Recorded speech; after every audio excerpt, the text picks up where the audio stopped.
कहानी शुरू करने से पहले अगर चैनल को सब्सक्राइब नहीं किया है तो सब्सक्राइब कर लें। बहुत समय पहले की बात है। फारस के एक छोटे से गांव में अली बाबा नाम का एक गरीब लकड़हारा रहता था। वह ईमानदार और मेहनती था, लेकिन उसकी आर्थिक स्थिति बहुत खराब थी। वह रोज जंगल में जाकर लकड़ियां काटता और उन्हें बाजार में बेचकर अपने परिवार का गुजारा करता। एक दिन अली बाबा जंगल में लकड़ियां काट रहा था। अचानक उसे घोड़ों की टापों की आवाज सुनाई दी। उसने चौंक कर देखा कि 40 डाकुओं का एक झुंड घोड़ों पर सवार होकर तेजी से उसकी ओर बढ़ रहा है। वह डर गया और जल्दी से पास के एक घने पेड़ के पीछे छिप गया। डाकू जंगल के बीच में एक बड़ी गुफा के पास आकर रुके।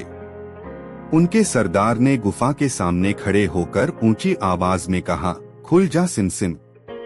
जादुई शब्द सुनते ही गुफा के सामने पड़ा विशाल पत्थर सरक गया और एक बड़ा दरवाजा खुल गया। डाकू गुफा के अंदर चले गए। कुछ देर बाद डाकू वापस बाहर आए। सरदार ने फिर से कहा, बंद हो सिनसिन। पत्थर वापस अपनी जगह आ गया और गुफा बंद हो गई। इसके बाद डाकू वहां से चले गए। अली बाबा ने यह सब छिपकर देखा। डाकुओं के जाने के बाद उसने साहस जुटाकर गुफा के पास जाने का फैसला किया। उसने सरदार द्वारा कहे गए शब्दों को दोहराया, खुल जा सिनसिन। गुफा का पत्थर सरक गया और दरवाजा खुल गया। गुफा के अंदर का नजारा देखकर अली बाबा दंग रह गया। वहां सोने, चांदी, हीरे जवाहरात और कीमती रत्नों का अंबार लगा हुआ था। अली बाबा ने अपनी झोली में जितना खजाना भर सकता था भरा और गुफा से बाहर आ गया। उसने दरवाजे को बंद करने के लिए फिर से कहा, बंद हो सिनसिन। पत्थर अपनी जगह पर लौट आया। अली बाबा घर पहुंचा और अपनी पत्नी को यह सारी बात बताई। पत्नी ने खजाने को गिनने के लिए तराजू उधार लेने की बात कही।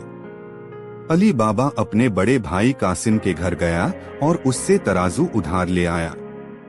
कासिम ने तराजू में चिपके हुए सोने के सिक्के को देखा और अली बाबा से सवाल किया। पहले तो अली बाबा चुप रहा, लेकिन कासिम के दबाव डालने पर उसने गुफा और जादुई शब्दों के बारे में सब कुछ बता दिया। अगले दिन कासिम गुफा में गया। उसने खुल जा सिनसिन कहा और दरवाजा खुल गया।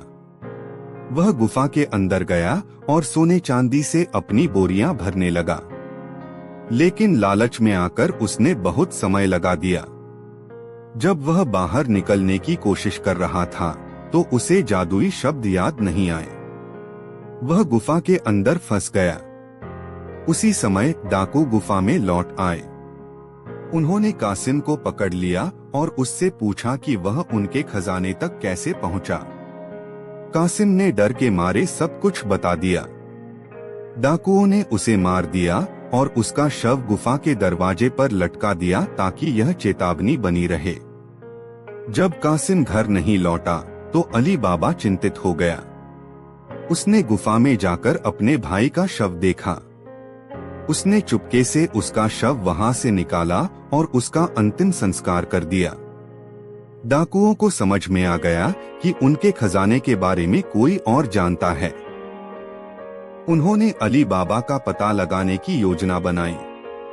डाकुओं ने घड़ों में छिपकर अली बाबा के घर पर हमला करने की साजिश रची। उन्होंने बड़े बड़े तेल के घड़े लिए और उनमें अपने आदमियों को छिपा दिया। डाकू सरदार ने व्यापारी का भेष धारण किया और अली बाबा के घर पहुंचा। उसने अली बाबा से कहा कि वह यात्रा के दौरान अपने घड़ों को रखने के लिए जगह चाहता है। अली बाबा ने उसकी बात मान ली और घड़ों को अपने आंगन में रखवा दिया। लेकिन अली बाबा की नौकरानी मरजाना को कुछ शक हुआ। उसने घड़ों की जांच की और पाया कि उनमें डाकू छिपे हुए हैं। मरजाना ने तुरंत एक योजना बनाई। उसने उबलते हुए तेल का बड़ा बर्तन लिया और एक एक करके सभी घड़ों में डाल दिया। सभी डाकू वहीं मारे गए। डाकू सरदार बच गया। उसने व्यापारी के वेश में अली बाबा के घर में प्रवेश किया।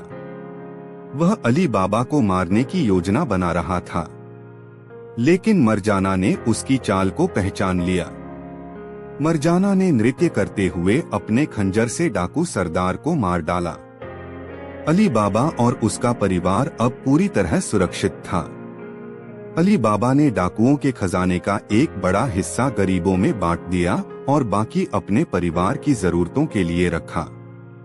मरजाना की बहादुरी और सूझबूझ के कारण अली बाबा और उसके परिवार की जिंदगी बच गई।